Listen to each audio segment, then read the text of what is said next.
press conference number one. Again, we're going to keep it to one question, and we'll start in the front row with Dave Biddle. Dave, go ahead.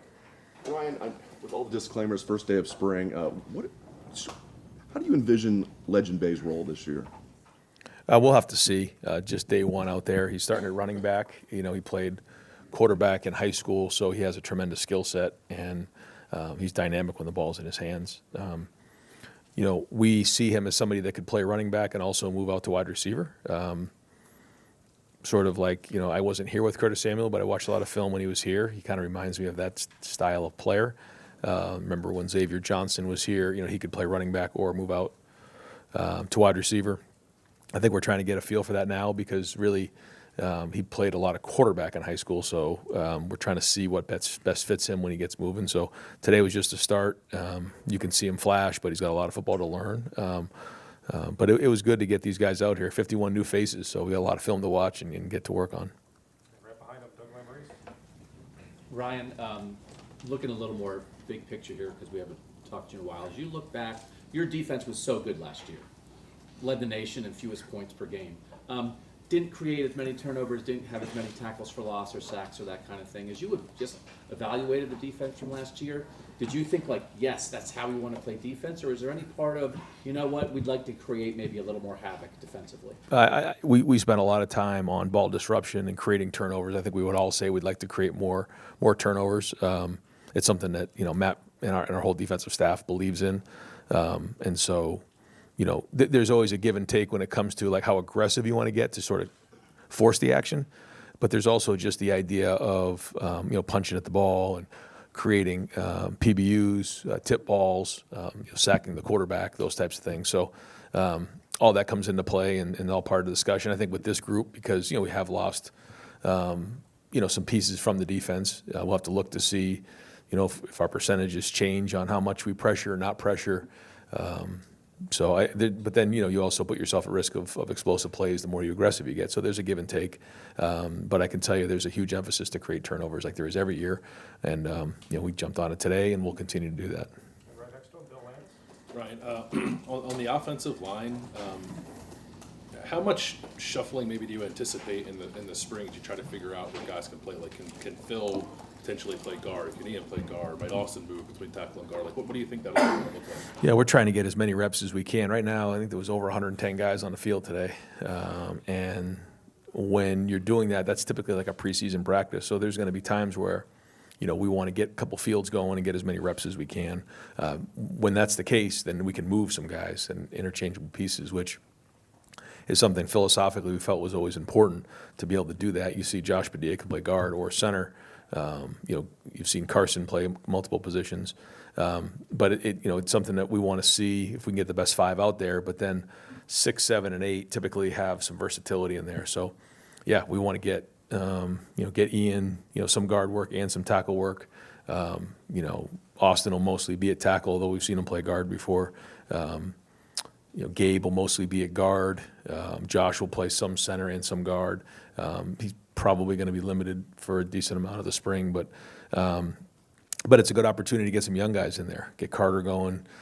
We got a lot of guys in there that are going to be fighting for reps, but there'll be enough to go around. We're going to try to find the right five that gives us the best chance to win, and then build depth off of that. So to answer your question, there'll be a lot of interchanging of guys, especially there'll be opportunity. We didn't do it today because we were inside, but we'll quickly go outside and start to get some two fields going to get as many reps as we can to evaluate what we have coming out of the spring. Bill tackle and guard too. Right now he's just tackle, but it's worth a discussion for sure. In the back on the aisle, Cameron D. Robinson, The Athletic. Ryan, when you look at, when you evaluated things this offseason and trying to look at what you want to do with an offense coordinator, obviously brought in Arthur, what do you like so much about having two NFL coordinators? And then kind of what's, obviously Chip was that guy for you, and then you brought in Matt on defense. What do you like so much about having NFL guys? Not only that, but former head coaches in the NFL. So when you come with that perspective, it's, we always say you learn so much when you take on a new role. And I think, the managing of their staffs on their side of the ball is critically important. You're seeing Matt do that now. with some of the staff, hires and changes that we're making on his side of the ball. And then, as Arthur's starting to install some of the things that he has done in the past, there's a system in place for it. And, it's not the NFL, but, it's pretty close. The hash marks are different. The guys are a little bit different, but there's a lot of things that carry over here. So that's been good. And it's ultimately, we've talked about this many times, it allows me an opportunity to kind of step away and really dive into everything else and just be more present in the building, with the players, with the staff, certainly with, the NIL stuff in terms of raising money, asking questions, it's a different mindset.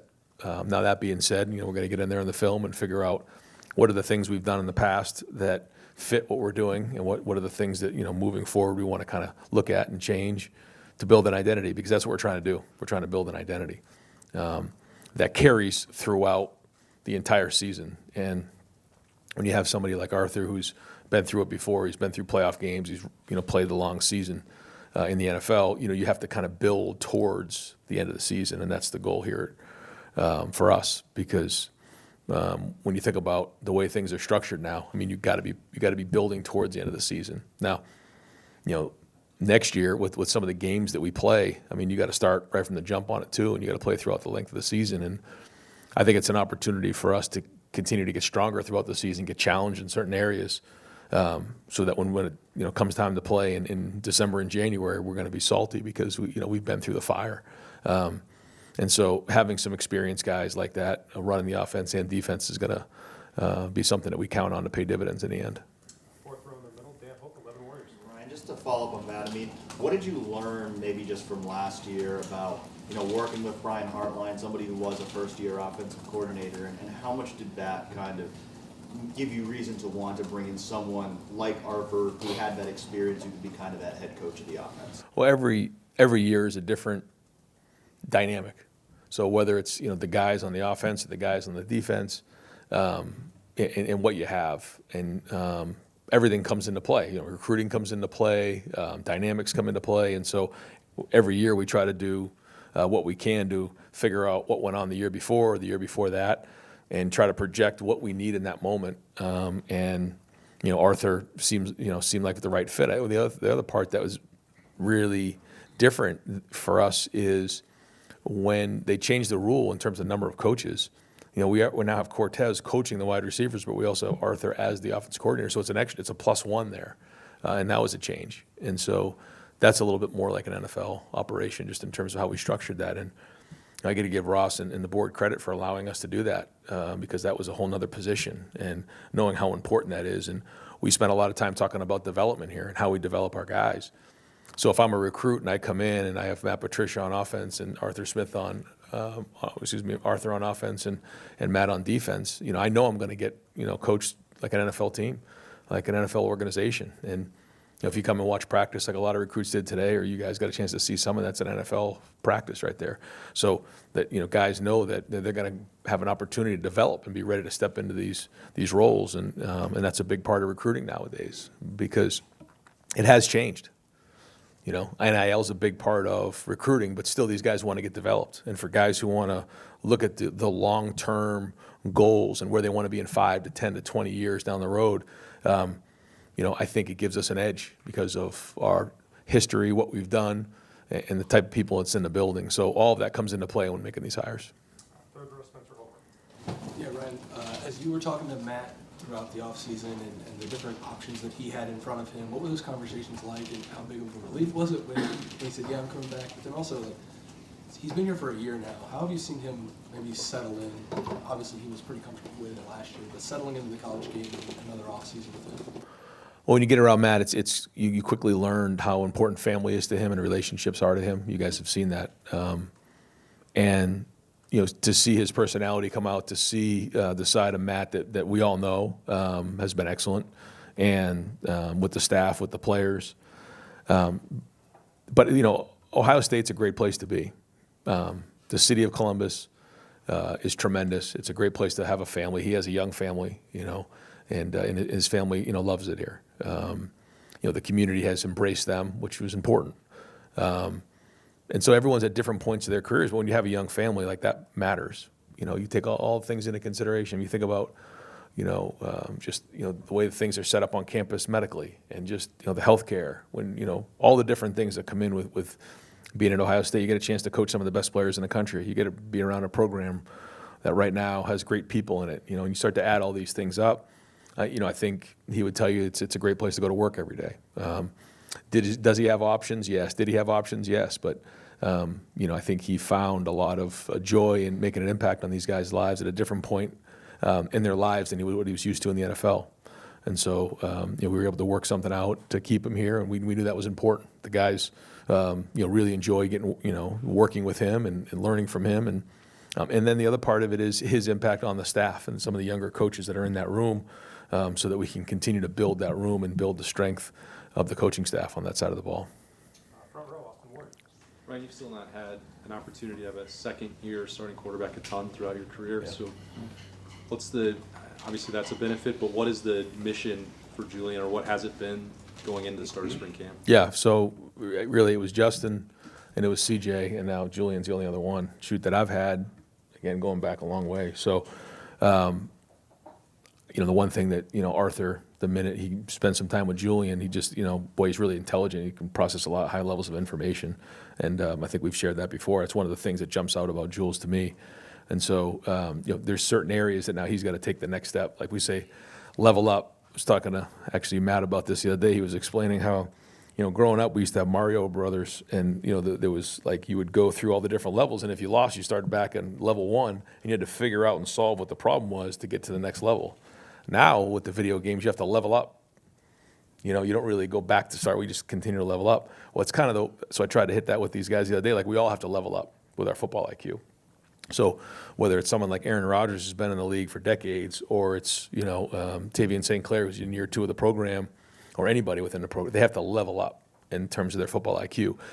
And the more information you have, the slower the game goes. And so that's a big thing for him, and finding the right things that we can do to help get us into the right play and all the things that come with that. Then the other part, as we know, is, just in terms of understanding where the ball comes out, his strength, and as we all know, is that the ball comes out accurately in throwing the football, but making an impact with his legs when appropriate. We know that that's the X factor that has to show up this year, and he's aware of that and been working hard in the offseason. Front row, Rob Aller. Yeah, like you said, so many new faces.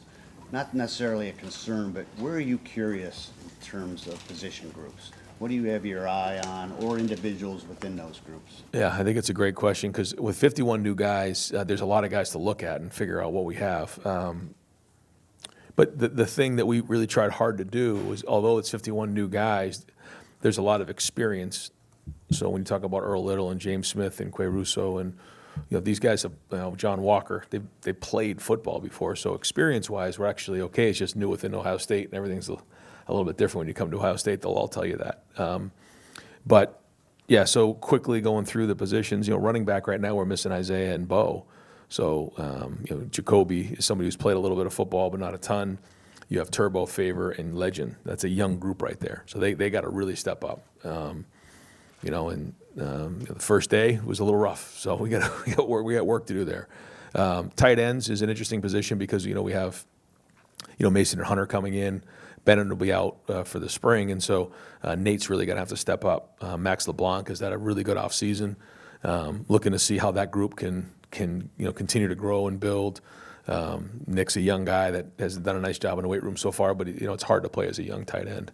So whether it's 11, 12, we'll have to see and see what we can handle there. At wideout, we're as deep as we've been in a while there. Interesting group because obviously Jeremiah leads the way, but Brandon's right there with them, and then you have Kyle and Devin, who both come in, had really good practices today, just for day one, seeing a couple of veteran guys go out there and make plays, know exactly what they're doing. Pros already, you can just see it. Now we'll see when the pads come on what that looks like. We also have some other guys pushing in those areas, like Phil Bell and Dez, but then you have the young guys, and they're coming too. So it's fun to watch them. They flashed. They didn't quite know what they were doing all day today, but they were working at it. And Chris hit a big post. Quay hit an over. Brock had a couple nice plays. I mean, all those guys have bright futures here. All three of them in different ways. So it's a deep group. Offensive line is as deep as we've been, just in terms of being able to put guys on the field.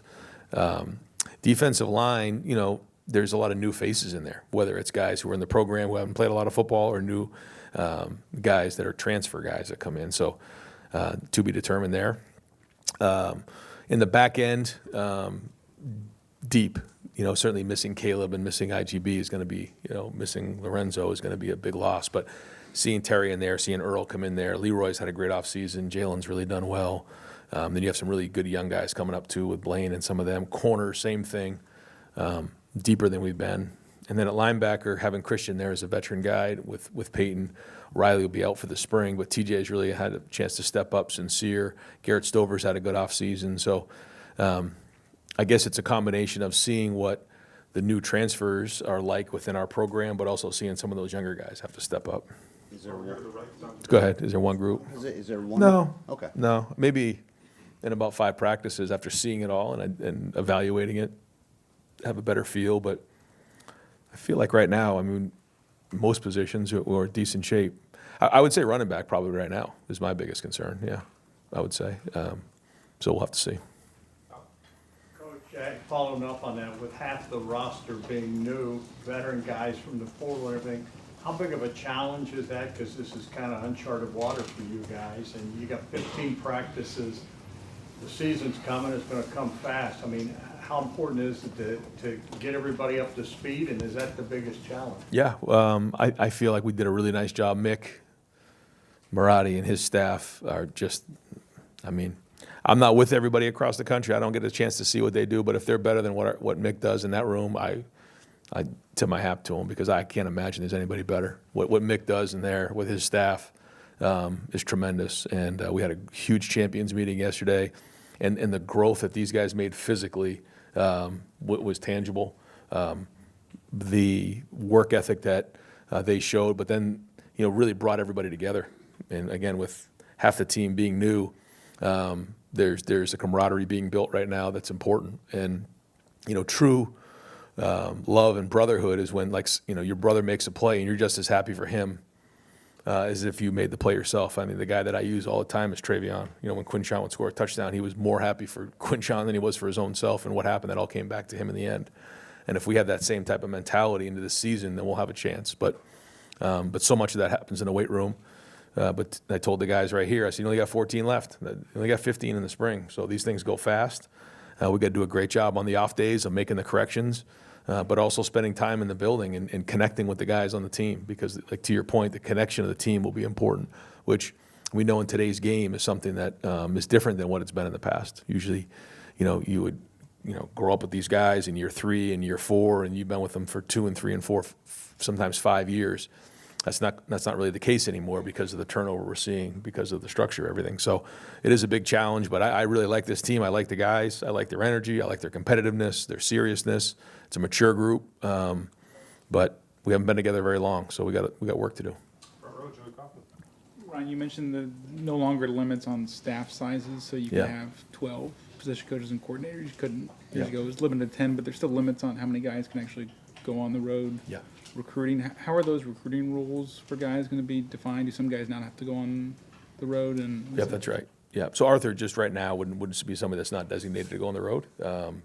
I know that there is conversation about maybe depending on what part of the season you're in, being able to designate different people within your program.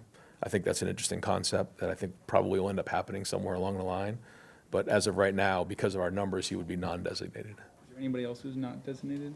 I think otherwise all the other position coaches are, so they would be part of the 10. Yeah. Wouldn't Matt's on the road. Yep. We'll go over here to Dave Olson.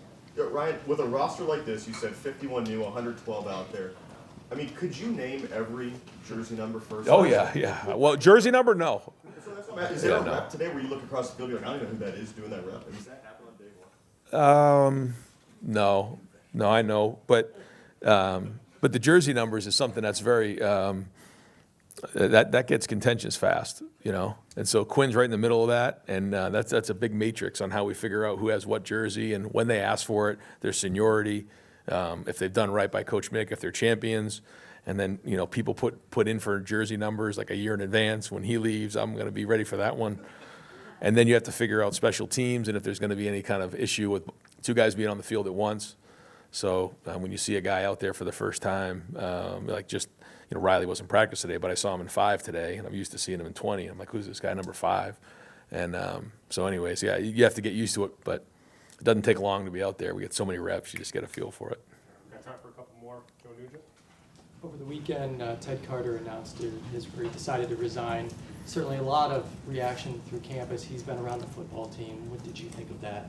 Yeah, no, we thank Ted for his support of Ohio State football for the last couple of years, and that's really my thoughts on it right now. Go to the front row, Bill or Bills. When you lost 20 or 31 transfers, I think it was, got some veteran guys. How much was a change in philosophy? If that's the right word. You guys had a great regular season. Didn't have a lot of adversity. Probably when the playoff and postseason happened, that would kind of hit you in the head a little bit. Yep. How much of that was a conscious decision? Okay, we have a fixed pool of NIL, that kind of thing. Let's pay for proven production. Let's get the Terry Moores, the Earl Littles, those kind of guys. And that's a new philosophy. And is that true? And how do you mold those guys back, to get that kind of brotherhood feeling again? No, I think it's a great question because I think every year is a little different. But a part of what you just said was, I don't think anybody realizes how many guys here over the last, 7 years have left after 3. I don't know if maybe there's a program that's had more guys leave after 3 years. Maybe someone can do some research. But, we've had a lot. And really, the guys who are all being considered like first rounders right now, I consider Sonny a 3 and done because of the reclassification. But when you look at Carnell, when you look at Caleb, when you look at K-Mac, when you look at Arvell and Sonny, those guys are really 3-year guys. So you're losing all that experience. Now, if they were 4th and 5th year seniors, naturally you just see some guys step into those roles. But when you lose those guys, man, it makes a big difference. And 2 years ago, when you saw Jack and JT and Tyleek and Cody and some of these guys, Lathan, come back, they were already within the program, and we were veteran that way. When you see guys who are going to be seniors walk out the door, the first thing you got to do is you got to get some more veteran guys in that room, or else you're just constantly young. I felt like we were a little young this year, quite honest. And so when you go through it and you get some more senior guys in there, it's just a different approach. We felt like we needed that. So I think when you look at the guys who actually left and the guys that came in, I think there's a significant matrix out there, or some sort of analytic that shows, in terms of how our number of games played and age gap went up maybe a year and a half or 2 years. And that was by design, for sure, because we felt like when those guys were walking out the door, we better replace them with some more veteran guys. Now, that being said, they have to be the right guys, and they have to fit what we do and believe in our culture. So all those things are into consideration. Now, each year it's a little different based on what you have in the room. Got time for 2 more. We'll go over to the left. Jake Trotter. Yeah, Ryan, speaking of Caleb, we haven't had a safety go in the top 10 of the draft in a decade. Why do you think that's been the case, and then why might Caleb be different? And then also Arthur oversaw some really imposing rushing attacks in the NFL. Yeah, how do you foresee that impacting your offense? Yep. I don't know the answer to the first question. I don't know. It'd be interesting to see how many of those guys, the numbers wise, because I don't know the answer to it in the last 10 years, by position, how many guys actually go in the first round? How many safeties go in the first round? Yeah, so I don't know if that has anything to do with it, but our expectation is always to have the best in the country. I remember when James was in here, I said, the number one job of the linebacker coach here at Ohio State is to make it linebacker you, and look what he's doing. It's pretty cool. But that's what it's about. If you're coaching the quarterbacks, it should be quarterback you. If you're coaching the O-line, it should be O-line you. You're at Ohio State. So yeah, it should be safety you. So we'll keep working on that to get that fixed and maximize that position. But I think Matt's doing a great job, and you're seeing it's building momentum year after year after year, which is great to see. Going to your second question with Arthur, with the run game, yeah, Arthur is very intelligent. He's been around it before. He knows how to run the football. He sees it that way, but he also really knows how to throw the football well. I mean, he's when you look at where he's had his meetings in all of his career, he's always with the quarterbacks. But he was an offensive lineman at heart, so he knows how it all comes together. And the way that he teaches the quarterbacks too in the run game is he's the run game coordinator and he's making the checks based on what's going on, and and it has to equate numbers. But he really has a great feel for the passing game as well. And it was interesting just listening to him. He's got a great history. He's a great storyteller. And even just like in the last year, working with Aaron Rodgers and his background and all the things that he learned from him, so it's been great to be around him and throw different ideas off of him and him also learn the college game because it is a little bit different. And then I know the guys in that room are learning a lot from him. All right, last question to Tim May. Yeah, I was going to ask you, how do you get Julian to run more, whatever, with that emphasis and stuff, but I guess if I have one question, what would you like to see come out of a possible imminent, some people think it's imminent, an executive order from the president to kind of straighten things out for one of another term? What would you like to see be in that executive order if you had been on that panel the other day with the other 100 guys? Yeah, I think when I think about this, it's you probably heard me say something like this before, is that to me it all starts with the structure, and until we build a structure where we can enforce some of the rules that are in place, we're constantly just putting Band-Aids over issues, and they get ripped off. And college football for a long time has been built, okay, a rule is there, what's the loophole around it? And I think we all know right now that, the rules are not being very well enforced across the country. And my concern, more than anything, is that we're raising a young group of college coaches that, see it that way. That's becoming their normal.